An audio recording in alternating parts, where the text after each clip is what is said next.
The ultra wide angle zoom, really, really cool images, but we also have new lenses, the Master Anamorphic lenses. This is something ever since I started with ARRI, I thought we really should build anamorphic lenses. Now we've done it, and the demand is tremendous. We can't really make these things fast enough, which is kind of a nice thing to be, a nice position to be in as a manufacturer. With the Master Anamorphic lenses, we have sets out there right now, people are shooting with them, and we're lucky to have somebody here who has shot with them. A cinematographer by the name of Stijn Van der Veken. Stijn Van der Veken, ASC, is a DP who's been working in documentaries, TV series, and feature films. His short film, Death of a Shadow, was nominated for the Oscar for Best Short and has won since then numerous other awards. Stijn, can I ask you to come up on stage, please?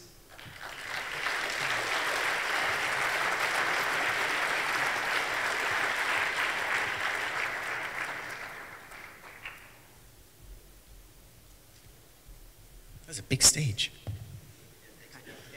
It takes a while to walk across this thing. All right. So thank you for coming. We're running some footage here in the background, and this, I believe, is from a feature film you've shot recently. Maybe you can tell us a little bit what that is about, and specifically what lenses you used on that feature film. Yeah, it was a feature film we shot in the summer and ended end of September. And part of the movie was in 2040. It's not a real sci-fi movie, but it was a little bit in the future. And part of the movie was in the present. So we've chosen, we have made a combination of two lenses. We have used the Master Anamorphics for the future. And we have used a set of old S2 rehoused Cook lenses to go for the present. So it's a nostalgic present. It is, because it's about a bunch of students that are Greenpeace-style students, that the world is theirs, and everything is fine up to a moment that everything goes wrong. And I think we just saw that moment there, when everything went wrong. So what lenses was this shot with? This is... Well, these, like, yeah, it's all the time, it's alternating, because it's just a teaser I put together myself. This is anamorphic, this is, well...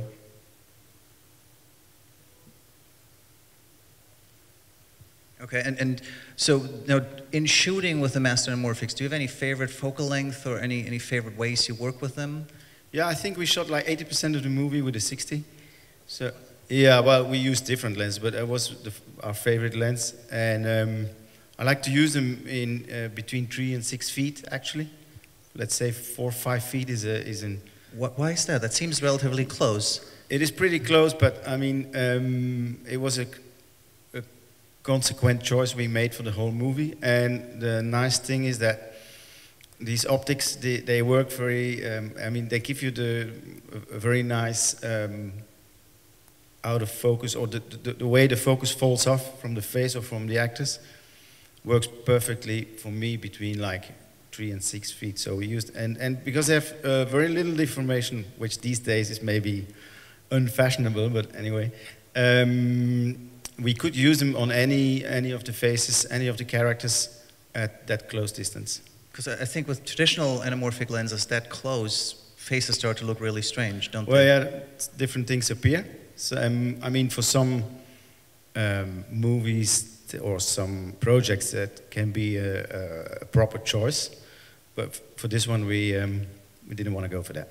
Okay, and what T-stop did you use? I mean, I was taught back in film school that, you know, with an anamorphic lens, you have to stop down at least 2 stops, otherwise it looks really horrible. Wide open. You shot with the Master Anamorphics wide open? Yeah, wide open, yeah. How did your focus puller feel about that? It was quiet most of the time, silent. But I had a very good focus puller, so he got away with it very, very, very nicely. Okay. Now another question regarding anamorphics in general. I've heard that when you're shooting an anamorphic movie, you actually need fewer prime lenses than when you shoot with spherical lenses. Do you agree with that? And if so, why do you think that is? Yeah, it's very much depending on the kind of movie. I mean, if you shoot an action movie, it will be a different story. But if it's a mainly character-driven movie like this one, you will get away with, at least with like 3 lenses.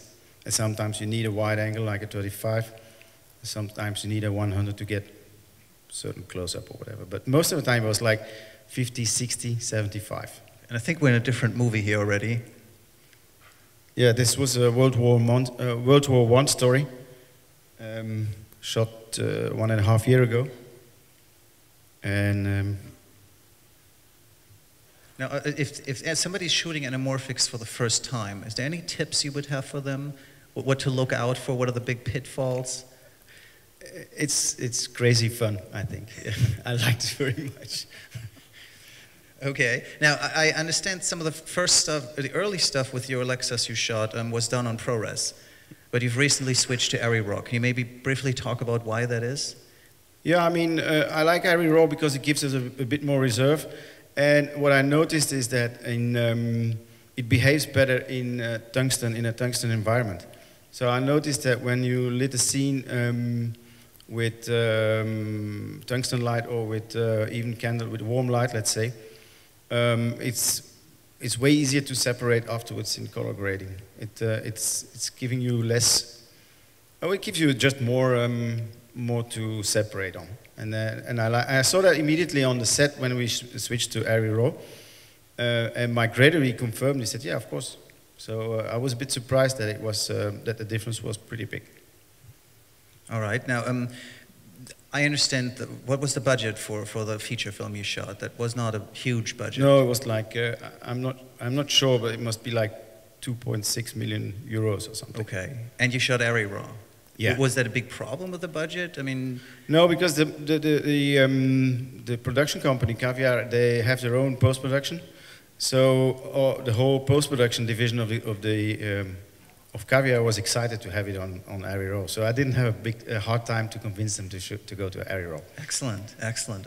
One last question in terms of color correction on the set. I've noticed there's a trend now, specifically in American feature films, to have a DIT to do live color grading on the set. Do you do that, or how do you handle color on the set? Well, I'm just using my own LUT, which is made by the grader, the same grader that makes the movie, that does the movie afterwards. We apply the LUT in the camera and we pull it through the whole chain of monitoring and dailies, and it goes also to the edit. So you use the ARRI in-camera look files? Well, it's a look file that we made by ourselves. It's called low contrast with a bit more bite and the same saturation. That's the name we gave it. Okay, and then you don't switch to other LUTs. That's the one LUT you know, and no, you know what you're going to get with that LUT. Yeah. Okay. But again, I mean, that might change according to the project you're into. Or the requirement from production or your director, if he likes to see different LUTs, but I don't need it really, actually. I prefer to stick with the same lookup table. Okay, and then this is my last question. Do you do a lot of in post-production, a lot in color correcting, or you try to light it and then get your image, get the look into the camera through your lighting? Yeah, I don't like too much to make looks in post-production. I prefer to do it on set, and to give us just a very nice negative, a very nice file in this case, so that we can work with. But I mean, the way the atmosphere is, the lighting atmosphere is on set will be very much determining how the movie will look at the end, and not in the grading. That's my opinion. All right. Well, thank you for coming. Pleasure.